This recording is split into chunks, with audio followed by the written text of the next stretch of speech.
நேயர்களுக்கு இப்பொழுது நடந்து கொண்டு குடிக்க சனிப்பெயர்ச்சியினுடைய வக்ர சனிப்பெயர்ச்சி, அதாவது சனீஸ்வர பகவான் இப்பொழுது கும்பராசிலிருந்து மீனராசியில் ஏப்ரல் மாதம் பயிற்சி ஆகியிருக்கிறார்.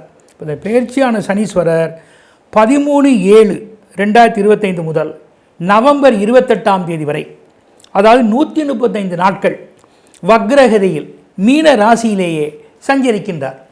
அப்படி இந்த மீனராசியில் அவர் சஞ்சரிப்பதனால நமக்கு இந்த வக்ரச்சனியால் 12 ராசிக்கும் என்ன பலன்கள் பரிகாரங்கள் என்பதை நான் வழங்குவதில் மிகவும் பெருமை அடைகின்றேன். எல்லாம் உள்ள இறைவனை வேண்டி இப்பொழுது நாம் பலன்களுக்கு செல்வோம். இப்போது துளாராசி அன்பர்களே, உங்களுக்கு துளாராசியை பார்க்கும்போது அது மிகப்பெரிய இயற்கையிலேயே ஒரு சனி உங்களுக்கு ராஜயோக கிரகம். அப்படிப்பட்ட அவர் இப்போது 6ஆம் இடம் என்று சொல்லக்கூடிய ஜெயஸ்தானம், வெற்றி ஸ்தானம், எல்லாத்தையும் நம் காரிய முயற்சிகளை கை கொள்ளும் ஸ்தானம், அந்த 6ஆம் இடத்தில் அவர் சஞ்சரிப்பது மிகப்பெரிய சிறப்புடைய ஒன்றாகும். இந்த வக்கரத்தில் என்ன செய்வார் அப்படின்னா, உங்களுக்கு வரக்கூடிய நல்ல பலன்களை கொஞ்சம் தாமதப்படுத்தி செய்வார். நம்ம நல்ல பலன் எதிர்பார்ப்போம், அந்த நல்ல பலன் வாரதில் கொஞ்சம் பிரேக் ஆகும், அவ்வளவுதான். ஏன்னா ஒரு யோகாதிபதி நல்ல இடத்துல இருக்கிறது வக்கரம் ஆகக்கூடாது அல்லவா? ஒரு வக்கரமாகவே என்ன பண்ணணும்னா தான் தர வேண்டிய பலன்களை சரியாக தராமல் தாமதப்படுத்துவார். இதை நீங்கள் மனதில் நினைத்து இப்போது 135 நாட்களுக்குள் எடுக்கக்கூடிய பெரிய ப்ராஜெக்டுகளோ, ஒர்க்குகளோ, விஷயங்களோ, ஒரு முயற்சியோ, ஒரு முதலீடோ, ஒரு எதிர்பார்ப்போ, இதெல்லாம் நீங்கள் உடனே செய்யாமல் தள்ளி போடணும், அவசரப்படக்கூடாது. உங்களுக்கு நன்மை இருக்குது, இந்த வக்கரம் ஆனதுக்கு பிறகு உங்களுக்கு அதை நன்மையாக முடியும். இதில் நீங்கள் அவசரப்பட்டீங்கன்னா இந்த 135 நாட்கள் நீங்கள் எதிலுமே சற்று பொறுத்து போக வேண்டிய ஒரு சூழ்நிலையை சனீஸ்வரர் உருவாக்குவார். நமக்கு 6ஆம் இடத்துல சனியாக நன்மை நடக்கலையேன்னு நீங்கள் இயங்கக்கூடாது அல்லவா? அதை நீங்கள் பார்த்து நடந்து கொள்ள வேண்டும். எந்த ஒரு விஷயங்களையும் தள்ளி போட வேண்டும். முக்கிய விஷயங்கள் செய்து தான் ஆக வேண்டும் என்பதை செய்யலாம், அதில் எந்த தடுமாற்றம் வராது, அது நல்லதே, அது நீங்கள் பார்த்துக்கொள்ளலாம். இந்த 6ஆம் இடத்து சனி எந்த பாவங்களெல்லாம் பார்க்குறார்? 3ஆம் இடத்தை அவங்க பிறர் உறுதுணை வேணும். 3ஆம் இடம் என்பது என்ன? நண்பர்கள் மற்றும் இரத்த பந்துக்கள், பிறருடைய உதவி. அந்த உதவியால் தான் நீங்கள் எந்த விஷயத்தையும் 6ஆம் இட சனியால் நீங்கள் பெற முடியும் என்பதை வேணும். தைரியத்தை கையாள வேண்டும், தன்னம்பிக்கையை கையாள வேண்டும். எந்த முயற்சியை நம்ம தாமதம் பண்ணாலும் சோர்ந்து விடப்படாது. இதெல்லாம் வெற்றிக்கே என்ற அறிகுறியில் நீங்கள் செயல்பட வேண்டும். இப்போ 8ஆம் இடத்துக்குடைய பார்வை இருக்குது. கண்டம், காட்சிகள், சிரமங்கள், மனோவியாகுலம், இல்லை ஆரோக்கியத்தில் ஏதாவது பிரச்சனை, இல்லை ஒருத்தருக்கு மருத்துவ ஆலோசனை, இல்லை மனதை நெருடக்கூடிய விஷயங்கள் ஏதாவது வருது, இவங்களை பற்றி நீங்கள் பயப்படாமல் இதுக்கெல்லாம் ஒரு நல்ல நிவாரணம் கிடைக்கும் என்று உங்களுடைய தக்க வழிமுறைகளை நீங்கள் கை கொண்டால் போதுமானது. நீண்ட ஆயுளும் எதிர்பாராத நல்ல விஷயங்களும் அது திடீரென்று உங்களுக்கு கைகூட வைப்பார்.